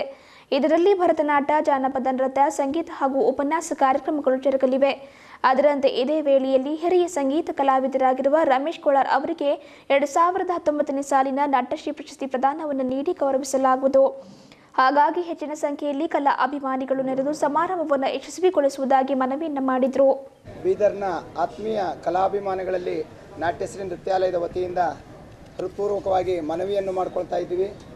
ಇದೇ ಬರುವ ಭಾನುವಾರ 27ನೇ ತಾರೀಕಿನಂದು ಬೀದರ್ನ ಜಿಲ್ಲಾ ರಂಗಮಂದಿರದಲ್ಲಿ ಒಂದು ದಿನ ಇಡೀ ದಿನ ನಮಗೆ ಮನರಂಜನೆಯನ್ನು ಕೊಡಬೇಕು ಹಾಗೂ ನಮ್ಮ ಭಾರತೀಯ ಸಂಸ್ಕೃತಿಯ ಪರಂಪರೆಯಾಗಿರ್ತಕ್ಕಂಥ ಭರತನಾಟ್ಯ ಮತ್ತು ಜಾನಪದ ಕಲೆಯನ್ನು ಉಳಿಸಿ ಬೆಳೆಸಬೇಕೆನ್ನುವ ಮಹದುದ್ದೇಶದಿಂದ ನಾಟ್ಯಶ್ರೀ ನೃತ್ಯಾಲಯವು ಕಳೆದ 16 ವರ್ಷಗಳಿಂದ ಬೀದರ್ನ ಮಕ್ಕಳಿಗೆ ಭರತನಾಟ್ಯವನ್ನು ಕಲಿಸುವುದರೊಂದಿಗೆ ಭರತನಾಟ್ಯದ ಕಲೆಯನ್ನು ಬೀದರ್ನ ಕಲಾಭಿಮಾನಿಗಳಿಗೆ ಉಣಬಡಿಸುತ್ತಾ ಬಂದಿದೆ. ಈ ನಿಟ್ಟಿನಲ್ಲಿ ಬೀದರ್ನ ಕಲಾಭಿಮಾನಿಗಳು ಹಾಗೂ ಕಲಾ ಪ್ರೋತ್ಸಾಹಕರು ನಮಗೆ ನಿರಂತರವಾಗಿ ತಮ್ಮ ಸಮಯವನ್ನು ಹಾಗೂ ಪ್ರೋತ್ಸಾಹವನ್ನು ಸಲಹೆ ಸೂಚನೆಗಳನ್ನು ನೀಡುತ್ತಾ ಬಂದಿದ್ದೀರಿ. ಈ ಬಾರಿಯೂ ಕೂಡ ತಮ್ಮೆಲ್ಲರ ಆಶೀರ್ವಾದ ಹಾಗೂ ತಮ್ಮೆಲ್ಲರ ಆಗಮನದೊಂದಿಗೆ ಈ ಕಲೆಯನ್ನು ಉಳಿಸಿ ಬೆಳೆಸುವ ನಿಟ್ಟಿನಲ್ಲಿ ನಮ್ಮೊಂದಿಗೆ ತಾವೆಲ್ಲರೂ ಕೈ ಜೋಡಿಸಿ ಬೀದರ್ನಲ್ಲಿ ನಡೆಯುವಂಥ ಈ ರಂಗಮಂದಿರದಲ್ಲಿ ನಡೆಯತಕ್ಕಂಥ ಈ ದೊಡ್ಡ ಒಂದು ಕಲಾ ಸಂಭ್ರಮೋತ್ಸವ ಹಾಗೂ ಪ್ರಶಸ್ತಿ ಪ್ರದಾನ ಸಮಾರಂಭಕ್ಕೆ ತಾವೆಲ್ಲರೂ ನಮ್ಮೊಂದಿಗೆ ಕೈ ಜೋಡಿಸಿ ಈ ಕಾರ್ಯಕ್ರಮವನ್ನು ಯಶಸ್ವಿ ಮಾಡಬೇಕು ಅಂತ ನಾಟ್ಯಶ್ರೀ ನೃತ್ಯಾಲಯದ ಪರವಾಗಿ ಮತ್ತೊಮ್ಮೆ ಮಗದೊಮ್ಮೆ ತಮ್ಮಲ್ಲಿ ಮನವಿಯನ್ನು ಮಾಡಿಕೊಳ್ತಾ ಇದ್ದೀನಿ. ಹಾಗೆಯೇ ನಾಟ್ಯಶ್ರೀ ನೃತ್ಯಾಲಯವು ಕಲೆ ಸಂಸ್ಕೃತಿಯನ್ನು ಉಳಿಸಿ ಬೆಳೆಸುವಂಥ ನಿಟ್ಟಿನಲ್ಲಿ ಜಿಲ್ಲೆಯ ಹಿರಿಯ ಕಲಾವಿದರನ್ನು ಗುರುತಿಸಿ ಪ್ರೋತ್ಸಾಹಿಸುವಂಥ ಕೆಲಸವನ್ನು ಕಳೆದ 3 ವರ್ಷಗಳಿಂದ ಮಾಡುತ್ತಾ ಬಂದಿದೆ. ಈ ಬಾರಿಯ ನಾಟ್ಯಶ್ರೀ ಪ್ರಶಸ್ತಿ 2019 ನಮ್ಮ ಹಿರಿಯ ಸಂಗೀತ ಕಲಾವಿದರಾಗಿರ್ತಕ್ಕಂತಹ ಶ್ರೀ ರಮೇಶ್ ಕೋಲಾರ್ ಅವರಿಗೆ ನಮ್ಮ ಆಯ್ಕೆ ಸಮಿತಿಯಿಂದ ಆಯ್ಕೆ ಮಾಡಿ ಅವರಿಗೆ ಈ ಸಂದರ್ಭದಲ್ಲಿ ಪ್ರಶಸ್ತಿಯನ್ನು ಕೂಡ ಪ್ರದಾನ ಮಾಡಲಿಕ್ಕಿದ್ದೇವೆ. ಅದರಂತೆ ನಾಟ್ಯಶ್ರೀ ರಥಾಲಯದ ನಿರ್ದೇಶಕಿಯಾಗಿರುವ ರಾಣಿ ಸತ್ಯಮೂರ್ತಿ ಅವರು ಮಾತನಾಡಿ, ಅಂದು ಬೆಳಗ್ಗೆ 10:30 ಗಂಟೆಯಿಂದ ಸಾಯಂಕಾಲದವರೆಗೂ ನಾಟ್ಯಶ್ರೀ ರಥಾಲಯ ಕಲಾವಿದರಿಂದ ಶಾಸ್ತ್ರೀಯ ನಾಟ್ಯ ವೈಭವ, ಸಾಂಸ್ಕೃತಿಕ, ಜಾನಪದ ಕಾರ್ಯಕ್ರಮಗಳು ಜರುಗಲಿವೆ. ಹೆಚ್ಚಿನ ಸಂಖ್ಯೆಯಲ್ಲಿ ಕಲಾಭಿಮಾನಿಗಳು, ಸಾರ್ವಜನಿಕರು ಪಾಲ್ಗೊಂಡು ಭರತನಾಟ್ಯ, ಜಾನಪದ ಕಲೆ ಸಂಸ್ಕೃತಿಯನ್ನು ಬೆಂಬಲಿಸಿ ಉಳಿಸಿ ಬೆಳೆಸುವುದಾಗಿ, ಯಶಸ್ವಿಗೊಳಿಸುವುದಾಗಿ ಮನವಿಯನ್ನು ಮಾಡಿದರು. ನಾಟ್ಯಶ್ರೀ ವತಿಯಿಂದ 27ನೇ ತಾರೀಕು ಭಾನುವಾರ ದಿವಸ ಬೆಳಿಗ್ಗೆ 10:30 ಗಂಟೆಗೆ ನಮ್ಮ ಕಾರ್ಯಕ್ರಮಗಳು ಅಂದರೆ ಶಾಸ್ತ್ರೀಯ ನೃತ್ಯಗಳು, ಜಾನಪದ ನೃತ್ಯಗಳು, ಸಂಗೀತ ಕಾರ್ಯಕ್ರಮಗಳು ಈ ತರಹ ಬೆಳಗಿನಿಂದ ಸಂಜೆ ತನಕ ಎಲ್ಲ ಕಾರ್ಯಕ್ರಮಗಳು ನಡೆಯಲಿದೆ. ಸೊ ಬೀದರ್ನ ಎಲ್ಲ ಕಲಾಭಿಮಾನಿಗಳು ಹಾಗೂ ಕಲಾ ಪ್ರೋತ್ಸಾಹಕರು ನಮಗೆ ಈ ಕಲೆಗೆ ಪ್ರೋತ್ಸಾಹಿಸಿ ನಮ್ಮ ಕಲೆಗೆ ಆಗಮಿಸಿ ನಮ್ಮ ಪ್ರೋಗ್ರಾಮನ್ನು ಚೆಂದಗಾಣಿಸಿಕೊಳ್ಳಬೇಕಾಗಿ ಕೇಳ್ಕೊಳ್ತಾ ಇದ್ದೀನಿ. ಕಲಾ ಸಂಭ್ರಮೋತ್ಸವ ಸ್ವಾಗತ ಸಮಿತಿ ಅಧ್ಯಕ್ಷೆ ಪ್ರತಿಮಾ ಚಾಮ ಅವರು ಮಾತನಾಡಿ, ಅಂದು ಮಧ್ಯಾಹ್ನ 12:30 ಗಂಟೆಗೆ ಸಭಾ ಕಾರ್ಯಕ್ರಮ ಹಾಗೂ ಪ್ರಶಸ್ತಿ ಪ್ರದಾನ ಸಮಾರಂಭ ಜರುಗಲಿದೆ. ರಾಂಬೊರೆ ಕಾಲೋನಿಯ ಬ್ರಹ್ಮಕುಮಾರಿ ಕೇಂದ್ರ ಶಿವಶಕ್ತಿ ಭವನದ ಸಂಚಾಲಕಿಯಾಗಿರುವ ಬಿಕೆ ಸುನಂದಾ ಬೆಂಜಿ ಅವರು ಸಮಾರಂಭದ ಸಾನ್ನಿಧ್ಯವನ್ನು ವಹಿಸುವರು. ಸಹಕಾರ ಕೃಷಿ ಮಾರುಕಟ್ಟೆ ಹಾಗೂ ಜಿಲ್ಲಾ ಉಸ್ತುವಾರಿ ಸಚಿವರಾದ ಬಂಡೆಪ್ಪ ಕಾಶಂಪುರಿ ಅವರು ಜ್ಯೋತಿಯನ್ನು ಬೆಳಗಿಸಿ ಕಾರ್ಯಕ್ರಮ ಉದ್ಘಾಟನೆಯನ್ನು ಮಾಡಲಿದ್ದಾರೆ. ಅದರಂತೆ ನಾಟ್ಯಶ್ರೀ ರಥಾಲಯದ ನಿರ್ದೇಶಕಿಯವರು ಕಾರ್ಯಕ್ರಮದ ಅಧ್ಯಕ್ಷತೆಯನ್ನು ವಹಿಸಲಿದ್ದಾರೆ. ಇದೇ ವೇಳೆ ಹಿರಿಯ ಸಂಗೀತ ಕಲಾವಿದ ರಮೇಶ್ ಕೋಲಾರ್ ಅವರಿಗೆ 2019ನೇ ಸಾಲಿನ ನಾಟ್ಯಶ್ರೀ ಪ್ರಶಸ್ತಿ ಪ್ರದಾನವನ್ನು ನೀಡಿ ಗೌರವಿಸಲಾಗುವುದು. ಕರ್ನಾಟಕ ಪ್ರೌಢ ಶಿಕ್ಷಣ ಪರೀಕ್ಷಾ ಮಂಡಳಿ ವತಿಯಿಂದ ನಡೆಸಿದ ಭರತನಾಟ್ಯ ಜೂನಿಯರ್ ಪರೀಕ್ಷೆಯಲ್ಲಿ ಪ್ರಥಮ ಶ್ರೇಣಿಯಲ್ಲಿ ಉತ್ತೀರ್ಣರಾದ ನಾಟ್ಯಶ್ರೀ ವೃತ್ತಾಲಯದ ವಿದ್ಯಾರ್ಥಿನಿಯರಿಗೆ ಪ್ರಮಾಣ ಪತ್ರ ನೀಡಿ ವಿತರಿಸಲಾಗುವುದು. ಅಂದು ಮಧ್ಯಾಹ್ನ 2 ಗಂಟೆಗೆ ಸಂಗೀತ ಲಹರಿ ಕಾರ್ಯಕ್ರಮ, ಮಧ್ಯಾಹ್ನ 3:30 ಗಂಟೆಗೆ ಭಾರತೀಯ ಸಂಸ್ಕೃತಿಯಲ್ಲಿ ಭರತನಾಟ್ಯ ಪಾತ್ರ ಕುರಿತ ವಿಶೇಷ ಉಪನ್ಯಾಸ, ತದನಂತರ ಸಂಜೆ 4:15ಕ್ಕೆ ಜಾನಪದ ಸಂಭ್ರಮ ಜರುಗಲಿದೆ ಎಂದು ತಿಳಿಸಿದರು. ಸುದ್ದಿಗೋಷ್ಠಿಯಲ್ಲಿ ಸದಸ್ಯರಾದ ಶೈಲಜಾ ದಿವಾಕರ್, ರಾಘವೇಂದ್ರ ಅಡಿಗ, ರವಿಚಂದ್ರ ಮೂರ್ತಿ ಸೇರಿದಂತೆ ಮತ್ತಿತರರು ಉಪಸ್ಥಿತರಿದ್ದರು. ಜಿಲ್ಲೆಯ ರಂಗಮಂದಿರದಲ್ಲಿ ನಾಟ್ಯಶ್ರೀ ನೃತ್ಯಾಲಯದ ವತಿಯಿಂದ ಕಲಾ ಸಂಭ್ರಮೋತ್ಸವ ಹಾಗೂ ಪ್ರಶಸ್ತಿ ಪ್ರದಾನ ಸಮಾರಂಭವನ್ನು ಬೆಳಗ್ಗೆ 10:30ಕ್ಕೆ ಉದ್ಘಾಟನೆಗೊಳ್ಳಲಿದೆ. 10:30ರಿಂದ ಈ ನೃತ್ಯ ಪ್ರಾರಂಭ ಆದರೆ ಮಧ್ಯಾಹ್ನದಲ್ಲಿ 12:30ರವರೆಗೆ ಮಕ್ಕಳಿಂದ ಮೊದಲನೇ ಪ್ರಾರಂಭದಲ್ಲಿ ನಮ್ಮ ಈ ಶಾಸ್ತ್ರೀಯ ನೃತ್ಯಗಳ ಮೇಲೆ ನೃತ್ಯವನ್ನು ಮಾಡ್ತಾರೆ. ಅದಾದ ನಂತರ 12:30ರಿಂದ ಸಭಾ ಕಾರ್ಯಕ್ರಮ ಪ್ರಾರಂಭ ಆಗುತ್ತೆ. ಸಭಾ ಕಾರ್ಯಕ್ರಮದಲ್ಲಿ ದಿವ್ಯ ಸಾನ್ನಿಧ್ಯವನ್ನು ಬ್ರಹ್ಮಕುಮಾರಿಯ ಸುನಂದಾ ಬೆಹೆಂಜಿ ಅವರು ವಹಿಸ್ಕೊಂಡಿರ್ತಾರೆ. ಆಮೇಲೆ ದೀಪ ಪ್ರಜ್ವಲನೆಯನ್ನು ಶ್ರೀ ಬಂಡಪ್ಪ ಕಾಶಂಪುರ ಅವರು ಮಾಡ್ತಾ ಇದ್ದಾರೆ. ಅನಂತರ ಮುಖ್ಯ ಅತಿಥಿಗಳಾಗಿ ಹಾಸ್ಯ ಕಲಾವಿದರಾಗಿರ್ತಕ್ಕಂಥ ಶ್ರೀ ವೈ.ವಿ. ಗುಂಡೂರಾವ್ ಅವರು ಆಗಮಿಸ್ತಾ ಇದ್ದಾರೆ. ಇದೊಂದು ವಿಶೇಷ ವೇದಿಕೆ ಕಾರ್ಯಕ್ರಮ. ಈ ವೇದಿಕೆ ಕಾರ್ಯಕ್ರಮದಲ್ಲಿ ಮುಖ್ಯವಾಗಿ ಈ ಕಳೆದ 3 ವರ್ಷಗಳಿಂದ ನಾಟ್ಯಶ್ರೀ ಪ್ರಶಸ್ತಿ ಪ್ರದಾನವನ್ನು ಮಾಡಲಾಗ್ತಾ ಇದೆ. 2019ರ ಈ ನಾಟ್ಯಶ್ರೀ ಪ್ರಶಸ್ತಿ ಪ್ರದಾನವನ್ನು ಶ್ರೀ ರಮೇಶ್ ಕೊಳಾರ್ ಅವರಿಗೆ ಆಯ್ಕೆ ಮಾಡಲಾಗಿದೆ. ಒಂದು ಆಯ್ಕೆ ಸಮಿತಿಯನ್ನು ಮಾಡಿ ಅದರಲ್ಲಿ ಇವರ ಹೆಸರನ್ನು ಆಯ್ಕೆ ಮಾಡಲಾಗಿದೆ. ತದನಂತರದಲ್ಲಿ ಈ ಒಂದು ನಾಟ್ಯಶ್ರೀ ನೃತ್ಯಾಲಯದ ವತಿಯಿಂದ ಜೂನಿಯರ್ ಪರೀಕ್ಷೆಯನ್ನು ಬರೆದಿರ್ತಾರೆ. ಕರ್ನಾಟಕ ಪ್ರೌಢಶಿಕ್ಷಣ ಪರೀಕ್ಷಾ ಮಂಡಳಿ ವತಿಯಿಂದ ನಡೀತಕ್ಕಂಥ ಪರೀಕ್ಷೆ ಮಕ್ಕಳು ಬರೆದಿರ್ತಾರೆ. ಅದರಲ್ಲಿ 12 ಜನ ವಿದ್ಯಾರ್ಥಿಗಳು ಉತ್ತೀರ್ಣಗೊಂಡಿರ್ತಾರೆ. ಅವ್ರಿಗೂ ಕೂಡ ಪ್ರಶಸ್ತಿ ಪ್ರಮಾಣವನ್ನಿದೆ. ಜೊತೆಗೆ ಸಂಗೀತ ಲಹರಿ ಕಾರ್ಯಕ್ರಮ ಇದೆ. ಬೀದರಿನ ಅನೇಕ ಹಿರಿಯ ಕಲಾವಿದರು ಈ ಸಂಗೀತ ಲಹರಿಯಲ್ಲಿ ಜಾನಪದ ಗೀತೆಗಳು, ದಾಸರ ಪದಗಳು, ಸುಗಮ ಸಂಗೀತಗಳನ್ನು ನುಡಿಸಲಿದ್ದಾರೆ. ನಂತರದಲ್ಲಿ ಮಧ್ಯಾಹ್ನ 3:30ಕ್ಕೆ ವಿಶೇಷ ಉಪನ್ಯಾಸ ಕಾರ್ಯಕ್ರಮ ಕೂಡ ಹಮ್ಮಿಕೊಳ್ಳಲಾಗಿದೆ. ಈ ವಿಶೇಷ ಉಪನ್ಯಾಸದಲ್ಲಿ ಭಾರತೀಯ ಸಂಸ್ಕೃತಿಯಲ್ಲಿ ಭರತನಾಟ್ಯದ ಪಾತ್ರ ಎಂಥದ್ದು ಅನ್ನೋದರ ಬಗ್ಗೆ ವಿದ್ವಾನ್ ಚಂದ್ರಶೇಖರ್ ನಾವಾಡ್ ಅವರು ಮಾತನಾಡಲಿದ್ದಾರೆ. ಜೊತೆಗೆ ನಂತರದಲ್ಲಿ 4:15ರಿಂದ ಸಂಜೆ ಮತ್ತೆ ಜಾನಪದ ಸಂಭ್ರಮ. ಇಡೀ ನಾಟ್ಯಶ್ರೀ ನೃತ್ಯಾಲಯದ ಮಕ್ಕಳು ಜಾನಪದ ನೃತ್ಯವನ್ನು 2 ಗಂಟೆಗಳ ಕಾಲ ಪ್ರದರ್ಶಿಸಲಿದ್ದಾರೆ. ಹೀಗೆ ಬೆಳಗ್ಗೆ 10:30ರಿಂದ ಸಂಜೆ 6:15ರವರೆಗೆ ಅಂದಿನ ಒಂದು ನಾಟ್ಯಶ್ರೀ ಕಲಾ ಸಂಭ್ರಮೋತ್ಸವ ಹಾಗೂ ಪ್ರಶಸ್ತಿ ಪ್ರದಾನ ಸಮಾರಂಭ ಕಾರ್ಯಕ್ರಮ ನೆರವೇರುತ್ತೆ. ಹಾಗಾಗಿ ಬೀದರಿನ ನಮ್ಮೆಲ್ಲರ ಒಂದು ಸಹಕಾರದೊಂದಿಗೆ ಒಟ್ಟು ಈ ಒಂದು ಕಲೆಯಲ್ಲಿ 90 ಮಕ್ಕಳು ಕಲೆಯನ್ನು ಪ್ರದರ್ಶಿಸ್ತಾ ಇದ್ದಾರೆ. ಆ ಮಕ್ಕಳಿಗೆ ಪ್ರೋತ್ಸಾಹ ಕೊಡುವ ನಿಟ್ಟಿನಲ್ಲಿ ತಮ್ಮ ಪ್ರಚಾರವನ್ನು ನೀಡಿ ಅನೇಕ ಜನರು ಈ ಕಲೆಯನ್ನು ನೋಡಿ ಸಂಭ್ರಮಿಸಲಿ ಅಂತಕ್ಕಂಥದ್ದನ್ನು ಆಶಿಸ್ತಾ ನನ್ನ ಮಾತು ಮುಗಿಸ್ತೇನೆ. ನಮಸ್ಕಾರ. ನಗರದ ಅಂಬೇಡ್ಕರ್ ವೃತ್ತದ ಬಳಿಯ ಕರ್ನಾಟಕ ಸಾಹಿತ್ಯ ಸಂಘ ಬೀದರ್ನಲ್ಲಿ ಸಂವಿಧಾನ ಸಂರಕ್ಷಣಾ ಸಮಿತಿ ಹಾಗೂ ಬೀದರ್ ಜಿಲ್ಲಾ ವಿವಿಧ ದಲಿತ ಸಂಘಟನೆಗಳ ಒಕ್ಕೂಟ ವತಿಯಿಂದ ಸುದ್ದಿಗೋಷ್ಠಿಯನ್ನು ಹಮ್ಮಿಕೊಂಡಿದ್ದು, ಸಮಿತಿಯ ಅಧ್ಯಕ್ಷರಾಗಿರುವ ಅಮೃತರಾವ್ ಚಿಮ್ಕೋಡೆ ಅವರು ಕರೆದ ಸುದ್ದಿಗೋಷ್ಠಿಯನ್ನು ಉದ್ದೇಶಿಸಿ ಮಾತನಾಡಿದರು.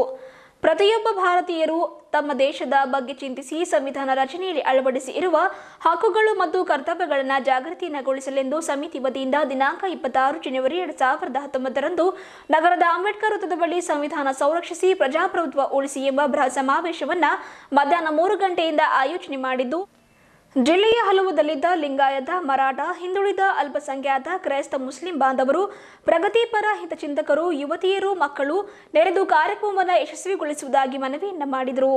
ಸಂವಿಧಾನ ಸಂರಕ್ಷಣಾ ಸಮಿತಿ ಹಾಗೂ ಬೀದರ್ ಜಿಲ್ಲಾ ವಿವಿಧ ದಲಿತ ಸಂಘಟನೆಗಳ ಒಕ್ಕೂಟ ವತಿಯಿಂದ 70ನೇ ಗಣರಾಜ್ಯೋತ್ಸವ ದಿನದ ಅಂಗವಾಗಿ ಸಂವಿಧಾನ ಸಂರಕ್ಷಿಸಿ ಪ್ರಜಾಪ್ರಭುತ್ವ ಉಳಿಸಿ ಎಂಬ ಬೃಹತ್ ಸಮಾವೇಶ ಆಯೋಜನೆಯನ್ನು ಮಾಡಿದ್ದು, ಈ ಕುರಿತಾಗಿ ಸಮಿತಿ ಮುಖಂಡರಿಂದ ಸುದ್ದಿಗೋಷ್ಠಿಯನ್ನು ಹಮ್ಮಿಕೊಂಡಿದ್ದು, ಸುದ್ದಿಗೋಷ್ಠಿಯನ್ನು ಉದ್ದೇಶಿಸಿ ಸಮಿತಿಯ ಅಧ್ಯಕ್ಷರಾದ ಅಮೃತರಾವ್ ಚಿಮ್ಕೋಡೆ ಅವರು ಮಾತನಾಡಿದರು.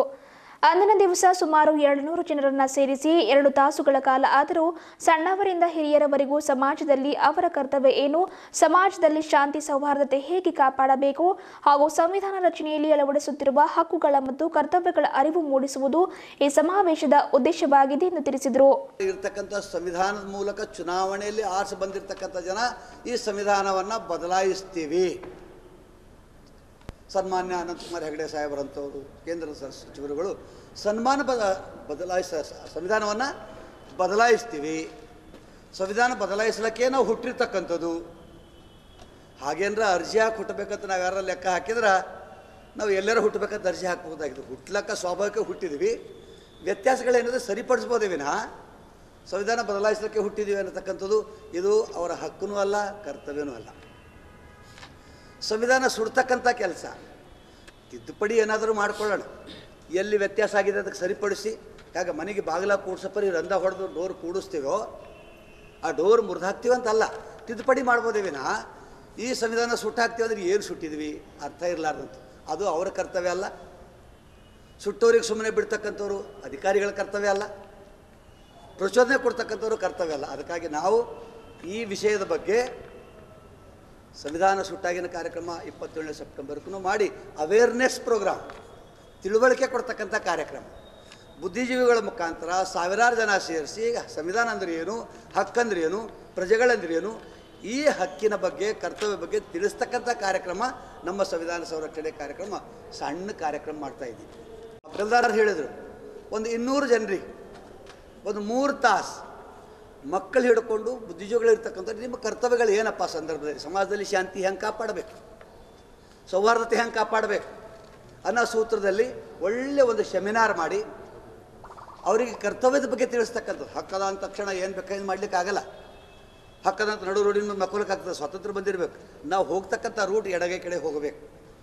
ಈಗ ಆ ಹಕ್ಕು ಮತ್ತು ಕರ್ತವ್ಯಗಳ ಬಗ್ಗೆ ಕಾರ್ಯಕ್ರಮ ಕೊಡೋದ್ರ ಜೊತೆಗೆ ಮತ್ತೆ ಚಾಲನೆ ಕೊಡ್ತಾ ಮುಂದಕ್ಕೆ 26ನೇ ಜನವರಿಗೆ ಬುದ್ಧಿಜೀವಿಗಳ ಮುಖಾಂತರ ತಂದು ಒಂದು 20-25 ಸಾವಿರ ಜನ ಸೇರಿಸಿ ಅವರಿಗೂ ಸಹಿತ ತಿಳಿಸಿದಾಗ ಕ್ಲಾಸ್ನಲ್ಲಿ 100 ಜನ ಇರ್ತಾರೆ, ಒಂದು 30 ಜನ 40 ಜನ 50 ಜನ ತಿಳ್ಕೊತಾರೆ. ಪಾಠ ಹೇಳ್ತಕ್ಕಂಥದ್ದು ಪಾಠ ಹೇಳೋ ಕಾರ್ಯಕ್ರಮ ಮಾಡ್ತಾಯಿದ್ವಿ ಹೊರತಾಗಿ ಬೇರೆ ಅಲ್ಲ.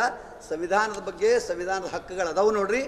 ಸಂವಿಧಾನ ಎಲ್ಲರಿಗೆ ಬೆಳಕು ಕೊಡ್ತಕ್ಕಂಥ ಸಂದರ್ಭದಲ್ಲಿ ಯಾರು ಕೆಟ್ಟ ವಿಚಾರ ಮಾಡ್ತಾಯಿದ್ದೀರೋ ಕೆಟ್ಟ ವಿಚಾರದಿಂದ ಪರಿವರ್ತನೆ ಮಾಡಿಕೊಳ್ಳ್ರಿ ಅನ್ನತಕ್ಕಂಥ ಪಾಠ ಹೇಳಕ್ಕೆ ಅವರು ಬರ್ತಾ ಇದ್ದಾರೆ. ನಾವು ಅದು ಕಲ್ಕೊಂಡು ಆ ನಿಟ್ಟಿನಲ್ಲಿ ದುರಸ್ತಿ ಆಗ್ತಕ್ಕಂಥ ಕರ್ತವ್ಯ ನಾವು ಮಾಡ್ಕೊಳ್ತೇವೆ. ಅದರಂತೆ ಸುದ್ದಿಗೋಷ್ಠಿ ಹಾಗೂ ಸಮಾವೇಶವನ್ನು ಉದ್ದೇಶಿಸಿ ಪ್ರಧಾನ ಕಾರ್ಯದರ್ಶಿಗಳಾಗಿರುವ ಅನಿಲ್ ಬೆಲ್ದಾರ್, ಆನಂದ್ ದೇವಪ್ಪ ಹಾಗೂ ದಲಿತ ಮುಖಂಡರಾಗಿರುವ ಬಾಬು ಪಾಸ್ವಾನ್ ಅವರು ಮಾತನಾಡಿದರು.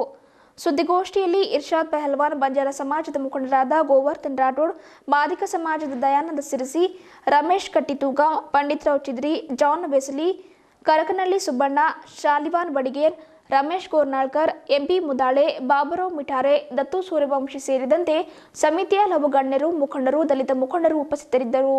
ಕಳೆದ 6 ತಿಂಗಳಿಂದ ಈ ದೇಶದಲ್ಲಿ ಸಂವಿಧಾನ ವಿರೋಧಿಗಳಾಗಿ ಸಂವಿಧಾನದ ಮೂಲ ಆಶಯಕ್ಕೆ ಧಕ್ಕೆ ತರತಕ್ಕಂತಹ ಕೆಲಸಗಳನ್ನು ಈ ದೇಶದಲ್ಲಿ ಕೇಂದ್ರದಲ್ಲಿರುವಂತಹ ಆಳುವ ಸರ್ಕಾರಗಳನ್ನು ಡಾಕ್ಟರ್ ಬಾಬಾ ಸಾಹೇಬ್ ಅಂಬೇಡ್ಕರ್ ಸಂವಿಧಾನಕ್ಕೆ ಆಶಯಗಳಿಗೆ ಧಕ್ಕೆ ತರುವಂಥ ಕೆಲಸ ನಡೀತಾ ಇದ್ದ ಸಂದರ್ಭದಲ್ಲಿ 2018ರಲ್ಲಿ 27ನೇ ಸೆಪ್ಟೆಂಬರ್ಗೆ ಭಾಳ ಬೃಹತ್ವಾದಂತಹ ಒಂದು ಕಾರ್ಯಕ್ರಮವನ್ನು ಆಯೋಜನೆ ಮಾಡಿ ಒಂದು ಚಾಲನೆಯನ್ನು ಕೊಟ್ಟು ಇಡೀ ಜಿಲ್ಲೆಯಾದ್ಯಂತ ಮತ್ತು ಬೇರೆ ಬೇರೆ ಭಾಗಗಳಲ್ಲಿ ಸಂವಿಧಾನ ಸಂರಕ್ಷಿಸಿ ಪ್ರಜಾಪ್ರಭುತ್ವ ಉಳಿಸಿ ದೇಶ ಉಳಿಸಿ ಎಂಬ ಒಂದು ಧ್ಯೇಯವಾಕ್ಯದೊಂದಿಗೆ ಈ ಒಂದು ಹೋರಾಟವನ್ನು ನಿರಂತರವಾಗಿ ನಡೀತಾ ಇದೆ.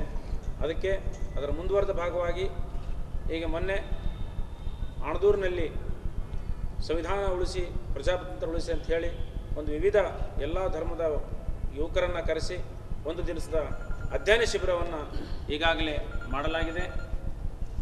ಅದರ ಜೊತೆಯಲ್ಲಿ ಈ ಒಂದು ಕಾರ್ಯಕ್ರಮಕ್ಕೆ ನಿಮಿತ್ತವಾಗಿ 26ನೇ ಜನವರಿ ಬರ್ತಕ್ಕಂಥ 2019 ನಾಡಿನ ಕಾರ್ಯಕ್ರಮ ಇದೆ. ಇದರಿಂದ ಪ್ರಾರಂಭ ಆಗುತ್ತೆ. 18ನೇ ಶತಮಾನದಲ್ಲಿ ಬಸವಣ್ಣನವರ ಕ್ರಾಂತಿ ಇರ್ಬೋದು, ಇವತ್ತು ಹಲವಾರು ಕ್ರಾಂತಿಗಳು, ಇವತ್ತು ಮಂಡಲ ಆಯೋಗದ ಕ್ರಾಂತಿ ಇರ್ಬೋದು, ಇವತ್ತು ಲಿಂಗಾಯತ ಧರ್ಮದ ಕ್ರಾಂತಿ ಇರ್ಬೋದು, ಯಾವುದೇ ಕ್ರಾಂತಿ ಇವತ್ತು ದೇಶದಲ್ಲಿ ಆಗಿದೆ ಅಂತಂದರೆ ಅದು ಬೀದರ್ ಮೂಲಕ ಆಗಿದೆ, ಬೀದರ ನಿವಾಸಿಗಳ ಮೂಲಕ ಆಗಿದೆ. ಹೀಗಾಗಿ ಸಂವಿಧಾನ ರಕ್ಷಣೆ ಮಾಡೋದು ಕೂಡ ನಮ್ಮ ಜಿಲ್ಲೆಯ ಎಲ್ಲ ಪ್ರತಿಯೊಬ್ಬ ನಾಗರಿಕರ ಕರ್ತವ್ಯವಾಗಿದೆ. ಇಂಥ ಸಂದರ್ಭದಲ್ಲಿ ಸಂವಿಧಾನದ ಬಗ್ಗೆ ಹೆಚ್ಚು ಜಾಗೃತಿ ಮೂಡಿಸಲು, ಜನರಲ್ಲಿ ತಿಳುವಳಿಕೆ ನೀಡಲು ಈಗಾಗಲೇ ನಮ್ಮ ಪ್ರಧಾನ ಕಾರ್ಯದರ್ಶಿ ಹೇಳಿದಂಗೆ ನಾವು ಸುಮಾರು ಕಡೆ ಮೀಟಿಂಗ್ಸು, ಅದರ ಅವೇರ್ನೆಸ್ ಪ್ರೋಗ್ರಾಮ್ ನಾವು ಮಾಡ್ತಾಯಿದ್ದೀವಿ. ಮುಂದೆ ಕೂಡ ನಮ್ಮ ಸಂವಿಧಾನ ಸಮಿತಿ ವತಿಯಿಂದ, ಸಂರಕ್ಷಣಾ ಸಮಿತಿ ವತಿಯಿಂದ ಮುಂದೆ ಬರುವಂಥ ದಿನಗಳು ಕೂಡ ನಾವು ಕಾಲೇಜ್ ಮಟ್ಟದಲ್ಲಿ ಮತ್ತು ಗ್ರಾಮಗಳಿಗೆ ಪಂಚಾಯತ್ಗಳಿಗೆ ತೆರಳಿ ನಾವೆಲ್ಲ ಸಂವಿಧಾನ ಯಾವ ರೀತಿ ರಕ್ಷಣೆ ಮಾಡಬೇಕಂತೇಳಿ ನಾವು ಇವತ್ತು ಜನರಲ್ಲಿ ಅರಿವು ಮೂಡಿಸುವಂಥ ಕೆಲಸ ಕೂಡ ನಾವು ಹಮ್ಮಿಕೊಂಡಿದ್ದೀವಿ, ಟಚ್ ಮಾಡ್ತಾ ಇದ್ದೀವಿ. ಇವತ್ತು ಇಲ್ಲಿರ್ತಕ್ಕಂಥ ಎಲ್ಲ ಸಮುದಾಯಕ್ಕೆ ಮುಟ್ಟಿ ಸಂವಿಧಾನ ಏನು ಅಂತಕ್ಕಂಥದ್ದು ಜನಕ್ಕೆ ಮುಟ್ಟಬೇಕು, ಆ ವಿಷಯ ಗೊತ್ತಾಗಬೇಕಂತ ಉದ್ದೇಶದಿಂದ ಎಲ್ಲ ರೀತಿಯಲ್ಲಿ ಪ್ರಚಾರ ಕೊಡ್ತಾ ಇದ್ದೀವಿ. ಅದಕ್ಕೆ ವಿಶೇಷವಾಗಿ ಮಾಧ್ಯಮದಲ್ಲಿ ಹೆಚ್ಚು ಇದಕ್ಕೆ ಒಂದು ಪ್ರಚಾರ ಕೊಟ್ಟರೆ ಇನ್ನೂ ಕೂಡ ನಮ್ಮ ಕಾರ್ಯಕ್ರಮ ಭಾಳ ದೊಡ್ಡ ಮೆರುಗು ಬರ್ತದೆ. ಯಾಕಂದ್ರೆ ಭಾಳ ಬುದ್ಧಿಜೀವಿಗಳು ಬರ್ತಾ ಇದ್ದಾರೆ, ಈ ರಾಜ್ಯದ ಮಾಜಿ ಮುಖ್ಯಮಂತ್ರಿಗಳು ಬರ್ತಾ ಇದ್ದಾರೆ, ಅದಕ್ಕೆ ಸಾಹಿತ್ಯರಾವ್ ಫುಲೆಯವರು ಬರ್ತಾ ಇದ್ದಾರೆ. ಈ ರೀತಿ ಸಂವಿಧಾನದ ವಿಚಾರ, ಯಾಕಂದ್ರೆ ಪ್ರತಿ ವರ್ಷ 26ನೇ ಜನವರಿ ಗಣರಾಜ್ಯೋತ್ಸವ ಅಂತ ಮಾಡ್ತಿದ್ದೀವಿ, ಆದರೆ ಈಗ ಈ ಸರಿ ವಿಶೇಷವಾಗಿ ಕಾರ್ಯಕ್ರಮ ಮಾಡ್ತಕ್ಕಂಥ ಉದ್ದೇಶ ಅಂದರೆ ಇಡೀ ಸಂವಿಧಾನ ಅಂದರೆ ಏನು ಅಂತಕ್ಕಂಥದ್ದು ಜನಕ್ಕೆ ಗೊತ್ತಾಗಲಿ, ಆಮ್ ಜನಕ್ಕೆ ಗೊತ್ತಾಗಲಿ ಅಂತಕ್ಕಂಥ ಉದ್ದೇಶದಿಂದ ಈ ಒಂದು ಕಾರ್ಯಕ್ರಮ ಮಾಡ್ತಾಯಿದ್ದೀವಿ. ಅದಕ್ಕೆ ವಿಶೇಷ ಮೀಡಿಯಾದವ್ರು ಭಾಳ ದೊಡ್ಡ ಪಾತ್ರ ಇದೆ, ಅದಕ್ಕೆ ತಾವು ಸಹಕಾರ ಮಾಡಿ ಇದಕ್ಕೆ ಹೆಚ್ಚು ಪ್ರಚಾರ ಕೊಡ್ತೀನಿ ಅಂತ ಹೇಳಿ ತಮ್ಮಲ್ಲಿ ಮನವಿ ಮಾಡ್ಕೊಡ್ತಾರೆ. ಬೀದರ್ ಜಿಲ್ಲೆಯ ಸಿಬ್ಬಲ್ಗೆರ ಹಾಗೂ ಕಬಿರವಾಡ ಗ್ರಾಮದ ಪರಿಶಿಷ್ಟ ಜನಾಂಗಕ್ಕೆ 1963-64ನೇ ಸಾಲಿನಲ್ಲಿ ಭೂಮಿ ಉಳಿವೆ ಮಾಡಿಕೊಂಡು ಬದುಕಲೆಂದು ಸರ್ವೆ ನಂಬರ್ 11ರಲ್ಲಿ ವಿಸ್ತೀರ್ಣ 1 ಎಕರೆ 32 ಗುಂಟೆ ಹಾಗೂ ಸರ್ವೆ ನಂಬರ್ 3ರಲ್ಲಿ ವಿಸ್ತೀರ್ಣ 1 ಎಕರೆ 15 ಗುಂಟೆ ಇನಾಮಿ ಭೂಮಿಯನ್ನ ಸರ್ಕಾರ ನೀಡಿತು. ಆದರೆ 2011ರಲ್ಲಿ ಮಾನ್ಯ ಸಹಾಯಕ ಆಯುಕ್ತರು ಭೂಮಿಯನ್ನು ಸರ್ಕಾರದ ಆಸ್ತಿ ಎಂದು ಆದೇಶವನ್ನು ಹೊರಡಿಸಿ ಭೂಮಿಯನ್ನು ವಶಪಡಿಸಿಕೊಂಡಿದ್ದು, ಇದನ್ನು ವಿರೋಧಿಸಿ ಪುನಃ ಇನಾಮಿ ಭೂಮಿಯನ್ನು ಗ್ರಾಮಸ್ಥರಿಗೆ ಹಿಂದಿರುಗಿಸಬೇಕು ಎಂದು ಆಗ್ರಹಿಸಿ ಸಿಬ್ಬಲ್ಗೇರಾ ಹಾಗೂ ಕಬ್ಬಿರಬೇಡದ ಗ್ರಾಮಸ್ಥರು ಪ್ರತಿಭಟನೆಯನ್ನು ಹಮ್ಮಿಕೊಂಡು ಅಪರ ಜಿಲ್ಲಾಧಿಕಾರಿಗಳ ಮೂಲಕವಾಗಿ ಜಿಲ್ಲಾಧಿಕಾರಿಗಳಿಗೆ ಮನವಿಯನ್ನು ಸಲ್ಲಿಸಿದರು.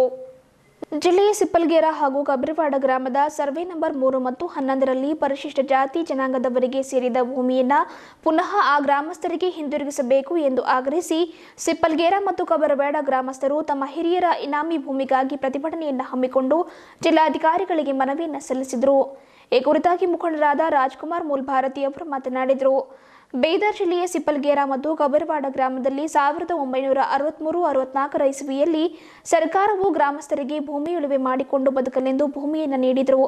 ಆದರೆ ಅಧಿಕಾರಿಗಳು ಸರ್ಕಾರದ ಸ್ವತ್ತು ಎಂದು ಈಗ ಏಕಾಏಕಿಯಾಗಿ ಆ ಭೂಮಿಯನ್ನು ವಶಪಡಿಸಿಕೊಂಡಿದ್ದಾರೆ.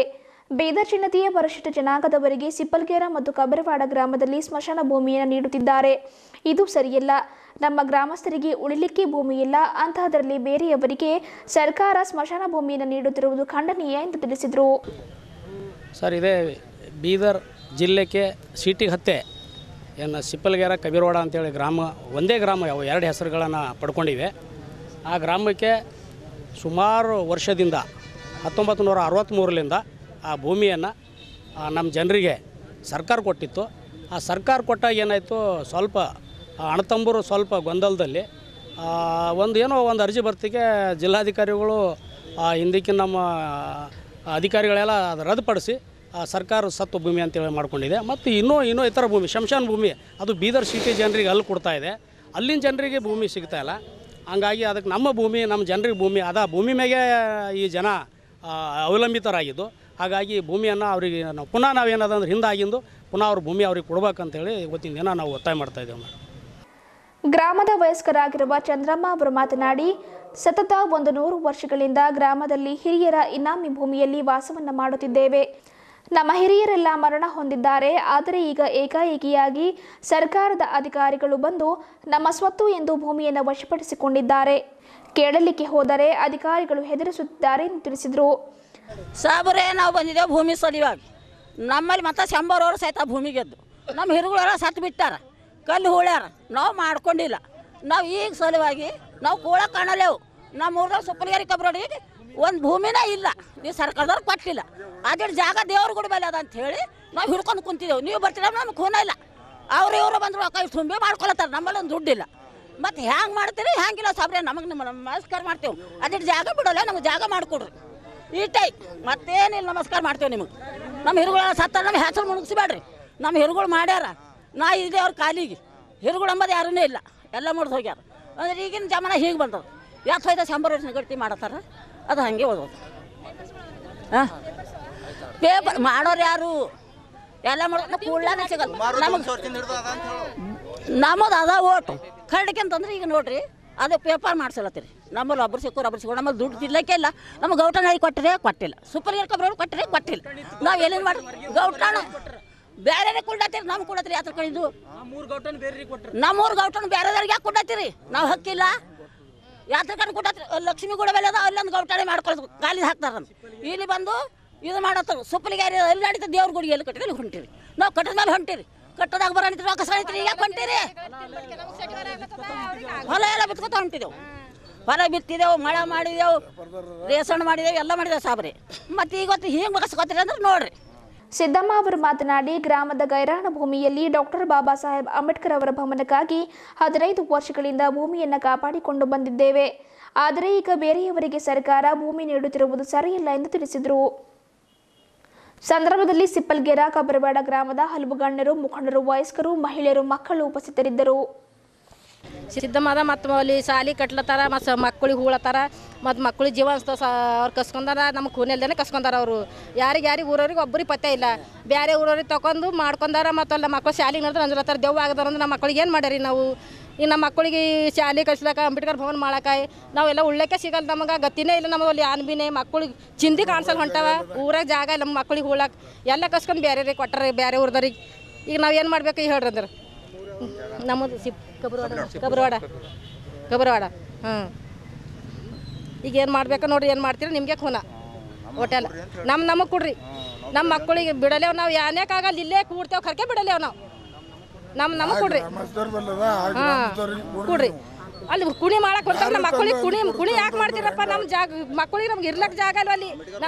ಅಂಬೇಡ್ಕರ್ ಭವನ್ ಕಟ್ಟೋದ ನಮಗೆ ಯಾರು ಮಕ್ಕಳು ಕ್ಷಮೆ ಮಾತ್ರ ಗೊತ್ತಿಲ್ಲ ನಮ್ಮಲ್ಲಿ ಅನ್ಬಿ. ಇದೀಗ ಸುದ್ದಿ ಸಮಯದಲ್ಲಿ ಚಿಕ್ಕದೊಂದು ಬ್ರೇಕ್. ಏನು ಸರ್, ಮಗಳಿಗೆ ಮದುವೆ ಫಿಕ್ಸ್ ಆಯ್ತಂತಲ್ಲ? ಹೌದು. ಒಡವೆ ಎಲ್ಲ ನಮ್ಮ ಅಂಗಡಿಯಲ್ಲ ಕೊಂಡ್ಕೊಂಡ ತಾನೆ? ಬೆಲೆ ಕಡಿಮೆ ಹಾಕ್ಲಿಕ್ಕೆ ಹೇಳ್ತೀನಿ, ಬಿಲ್ ಅಂತ ಬೇಡ, ಸುಮ್ಮನೆ ಟ್ಯಾಕ್ಸ್ ಕಟ್ಟಬೇಕು. ಅದ್ ನಾವು ಆಗ್ಲೇ ನಿರ್ಧಾರ ಮಾಡಾಯ್ತು, ಮಲಬಾರ್ ಗೋಲ್ಡ್ ಅಂಡ್ ಡೈಮಂಡ್ಸ್ ನಲ್ಲೇ. ಅದು ದೊಡ್ಡ ಅಂಗಡಿ ಮೇಡಮ್, ಬಿಲ್ಲು ದೊಡ್ಡದಾಗೆ ಬರ್ತದೆ. ಅದರಲ್ಲಿ ದೊಡ್ಡ ಕಲೆಕ್ಷನ್, 3% ನಲ್ಲಿ ಶುರುವಾಗೋ ಮಜೂರಿ, buyback guarantee, life long free maintenance, insurance ಎಲ್ಲಾನು ಇದೆ. ಮತ್ತೆ ಟ್ಯಾಕ್ಸ್ ಕಂಡಬಟ್ಟೆ ಮೇಡಮ್. ಬಿಲ್ ತಗೊಳ್ದೆ ಟ್ಯಾಕ್ಸ್ ಕಟ್ಟದೆ ಚಿನ್ನ ತಗೊಂಡ್ರೆ ಫ್ಯೂಚರ್ ನಲ್ಲಿ ದೊಡ್ಡ ರಿಸ್ಕ್. ನಮ್ಗದು ಬೇಡವೇ ಬೇಡ. ಇದು ನಾವು ನಮ್ಮ ಮಗಳಿಗೆ ಆಸೆಯಾಗಿ ತೆಕ್ಕೊಡೋ ಒಡವೆ, ಅದರಿಂದ ಯಾವ ಟೆನ್ಷನ್ ಬರಬಾರ್ದು. ನನಗೆ ಸ್ವಲ್ಪ ಅರ್ಜೆಂಟ್ ಕೆಲಸ ಉಂಟು, ನಾನೇ ಹೋಗಿ ಬರ್ತೇನೆ ಆಯ್ತಾ? ಕಾಫಿ ಪರವಾಗಿಲ್ಲ. ಸರಿಯಾದ ಬಿಲ್ನೊಂದಿಗೆ ಚಿನ್ನ ಖರೀದಿಸಿ, ಅದರಿಂದ ನಿಮಗೆ ಸಿಗುತ್ತದೆ ನೆಮ್ಮದಿ ಮತ್ತು ಸುರಕ್ಷತೆ. Malabar golden diamond. ಬ್ರೇಕ್ನ ನಂತರ ಮತ್ತೊಮ್ಮೆ ಸುದ್ದಿ ಸಮಯಕ್ಕೆ ಸ್ವಾಗತ. ಜಿಲ್ಲಾಧಿಕಾರಿಗಳಾದ ಡಾಕ್ಟರ್ HR ಮಹಾದೇವ್ ಅವರು ಕರೆದ ಸುದ್ದಿಗೋಷ್ಠಿಯನ್ನು ಉದ್ದೇಶಿಸಿ ಮಾತನಾಡಿದರು. ಭಾರತ ಚುನಾವಣಾ ಆಯೋಗದ ನಿರ್ದೇಶನದಂತೆ ಜನವರಿ 25ರಂದು ಜಿಲ್ಲೆಯಲ್ಲಿ ರಾಷ್ಟ್ರೀಯ ಮತದಾರ ದಿನಾಚರಣೆಯನ್ನು ಅತಿ ವಿಜೃಂಭಣೆಯಿಂದ ಆಚರಣೆ ಮಾಡಲಾಗುವುದು. ಬೆಳಗ್ಗೆ 9 ಗಂಟೆಗೆ ನಗರದಲ್ಲಿ ಭಾರತ ಪ್ರಜಾಪ್ರಭುತ್ವದ ಸದೃಢತೆ ಕುರಿತಾಗಿ ಜಯಘೋಷಗಳೊಂದಿಗೆ ಬೃಹತ್ ಮೆರವಣಿಗೆಯನ್ನು ಹಮ್ಮಿಕೊಳ್ಳಲಾಗುವುದು. ಅದರಂತೆ ಅಂದಿನ ದಿವಸ ಹೊಸ ಮತದಾರರಿಗೆ ಮತದಾರರ ಗುರುತಿನ ಚೀಟಿಯನ್ನು ನೀಡಲಾಗುವುದು. ಅದರಲ್ಲಿ ಮುಖ್ಯವಾಗಿ ಸಾಂಕೇತಿಕವಾಗಿ ಅಂದಾಜು 900 ಅಂಧ ಮತದಾರರಿಗೆ ಬ್ರೈಲ್ ಲಿಪಿಯಲ್ಲಿರುವ ಮತದಾರರ ಗುರುತಿನ ಚೀಟಿಯನ್ನು ನೀಡಲಾಗುವುದು ಎಂದು ತಿಳಿಸಿದರು. ಚುನಾವಣಾ ಆಯೋಗದ ನಿರ್ದೇಶನದಂತೆ ದಿನಾಂಕ 25 ಜನವರಿ 2019ರಂದು ಜಿಲ್ಲಾಡಳಿತ ಹಾಗೂ ಚುನಾವಣಾ ಆಯೋಗ ವತಿಯಿಂದ ಆಚರಿಸಲ್ಪಡುತ್ತಿರುವ ರಾಷ್ಟ್ರೀಯ ಮತದಾರರ ದಿನಾಚರಣೆ ಕುರಿತಾಗಿ ಜಿಲ್ಲಾಧಿಕಾರಿ ಡಾಕ್ಟರ್ HR ಮಹಾದೇವ್ ಅವರು ಮಾತನಾಡಿದರು. ದಿನಾಂಕ 25ರಂದು ಪ್ರತಿ ವರ್ಷದಂತೆ ಈ ವರ್ಷವೂ ಕೂಡ ಅತಿ ವಿಜೃಂಭಣೆಯಿಂದ ಜಿಲ್ಲಾಡಳಿತ ವತಿಯಿಂದ ಮತದಾರರ ದಿನಾಚರಣೆಯನ್ನು ಆಚರಣೆ ಮಾಡಲಾಗುವುದು. ಈ ನಿಮಿತ್ತವಾಗಿಯೇ ಜಿಲ್ಲೆಯಲ್ಲಿ ಮತದಾರರ ಕುರಿತಾಗಿ ಜಾಗೃತಿಯನ್ನು ಮೂಡಿಸಲೆಂದು ಭವ್ಯ ಮೆರವಣಿಗೆಯನ್ನು ಹಮ್ಮಿಕೊಳ್ಳಲಾಗುವುದು. ಅದರಂತೆ ಹೊಸ ಮತದಾರರಿಗೆ ಸಾಂಕೇತಿಕವಾಗಿ ಮತದಾರರ ಗುರುತಿನ ಚೀಟಿಯನ್ನು ನೀಡಲಾಗುವುದು. ಅದರಲ್ಲೂ ಮುಖ್ಯವಾಗಿ ಅಂದಾಜು 900 ಜನ ಅಂಧ ಮತದಾರರಿಗೆ ಒಬ್ಬಿದ ಅಕ್ಷರಗಳ ಲಿಪಿಯ ಗುರುತಿನ ಚೀಟಿಯನ್ನು ನೀಡಲಾಗುವುದು ಎಂದು ತಿಳಿಸಿದರು. ಈ ಸಂದರ್ಭದಲ್ಲಿ ಅಪರ ಜಿಲ್ಲಾಧಿಕಾರಿಗಳಾಗಿರುವ ರುದ್ರೇಶ್ ಗಾಳಿ ಅವರು ಉಪಸ್ಥಿತರಿದ್ದರು.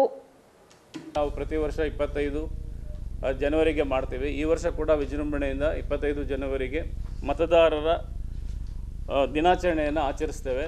ಅದಕ್ಕೆ ಒಂದು ಸಿದ್ಧತಾ ಸಭೆಯನ್ನು ಕೂಡ ನಾವು ಇವತ್ತು ಕರೆದಿದ್ದೀವಿ. ಅದರ ಬಗ್ಗೆ ಮಾತಾಡಲಿಕ್ಕೆ ಏನು ಮಾಡ್ಬೋದು, ಹೇಗೆ ಮಾಡ್ಬೇಕಂತೇಳಿ. ಇಡೀ ಜಿಲ್ಲೆಯಲ್ಲಿ ಅವತ್ತು ಎಲ್ಲ ಕಡೆ ಮೆರವಣಿಗೆಗಳು, ಹೊಸ ಮತದಾರರುಗಳಿಗೆ ಮತದಾರ ಪಟ್ಟಿನ ಏನು ಮತದಾರರ ಚೀಟಿ, ಗುರುತಿನ ಚೀಟಿನ ಕೊಡೋದು. ಈ ಸರ್ತಿ ಇಂಪಾರ್ಟೆಂಟಾಗಿ ನಾವು ಸಾಂಕೇತಿಕವಾಗಿ ಬ್ರೈಲ್ನಲ್ಲಿ ಈ ಅಂಧ ಮತದಾರರಿಗೆ ಬ್ರೈಲ್ನಲ್ಲಿ ಅವ್ರದ್ದು ಮತದಾರ ಪಟ್ಟಿ ಚೀಟಿಯನ್ನು ಕೊಡ್ತೀವಿ, ಗುರುತಿನ ಚೀಟಿಯನ್ನು ಕೊಡ್ತೀವಿ. ಅದನ್ನು ಕೂಡ ಸಾಂಕೇತಿಕವಾಗಿ ಅವತ್ತು ಆರಂಭ ಮಾಡ್ತೇವೆ. ಎಲ್ಲ ಅಂಧ ಮತದಾರರಿಗೆ ಈ ಸರ್ತಿ ನಾವು ಬ್ರೈಲ್ ಲಿಪಿನಲ್ಲಿರುವಂತಹ ಮತದಾರ ಪಟ್ಟಿ ಚೀಟಿಯನ್ನು ಕೊಡ್ತೇವೆ, ಗುರುತಿನ ಚೀಟಿಯನ್ನು ಕೊಡ್ತೇವೆ. ಹೌದು ಹೌದು. ನಮ್ಮಲ್ಲಿ ಒಟ್ಟು 38,000 ಜನ ಫಿಸಿಕಲಿ ಎಲ್ಲ ರೀತಿಯ ಹ್ಯಾಂಡಿಕ್ಯಾಪ್ಸ್ ಇದ್ದಾರೆ, ಎಲ್ಲ ರೀತಿಯ ಹ್ಯಾಂಡಿಕ್ಯಾಪ್ಸ್. ಅದರಲ್ಲಿ ಬ್ಲೈಂಡ್ ಸುಮಾರು ಒಂದು 900 ಜನ ಏನೋ ಇರಬೇಕಷ್ಟೇನೆ. ಅವ್ರಿಗೆಲ್ಲರಿಗೂ ಬ್ರೈಲ್ ಲಿಪಿನಲ್ಲಿ ಕೊಡ್ತೇವೆ, ಅಂದಾಜು ಮಾಡಿರೋದು. ಇದು ಇನ್ನೂ ಪಟ್ಟಿ ಕೊಡಲಿಕ್ಕೆ ಹೇಳಿದ್ದೀವಿ ಅವ್ರ ಡಿಪಾರ್ಟ್ಮೆಂಟ್ಗೆ, ಇನ್ನೂ ಕೊಟ್ಟಿಲ್ಲ, ಇದು ಅಂದಾಜು. ಬೆಂಗಳೂರಿನ ಯುವ ಸಬಲೀಕರಣ ಹಾಗೂ ಕ್ರೀಡಾ ಇಲಾಖೆ ಕೇಂದ್ರ ಕಚೇರಿಯಲ್ಲಿ ಬಜೆಟ್ ಪೂರ್ವ ಸಭೆಯನ್ನು ಹಮ್ಮಿಕೊಂಡಿದ್ದು, ಸಭೆಯನ್ನು ಉದ್ದೇಶಿಸಿ ಯುವ ಸಬಲೀಕರಣ ಹಾಗೂ ಕ್ರೀಡಾ ಇಲಾಖೆ ಸಚಿವರಾದ ರಹೀಂ ಖಾನ್ ಅವರು ಮಾತನಾಡಿದರು. ಸುಮಾರು 20 ಕ್ರೀಡೆಗಳನ್ನು ಆಡಲಿಕ್ಕೆಂದು ಅನುಕೂಲವಾಗುವಂತಹ ಅಂತಾರಾಷ್ಟ್ರೀಯ ಗುಣಮಟ್ಟದ 4 ವಿಭಾಗಗಳಾದ ಕಲಬುರಗಿ, ಬೆಳಗಾವಿ, ಮೈಸೂರು ಹಾಗೂ ಬೆಂಗಳೂರು ವ್ಯಾಪ್ತಿಯೊಳಗೆ ನಿರ್ಮಾಣವಾಗಬೇಕು.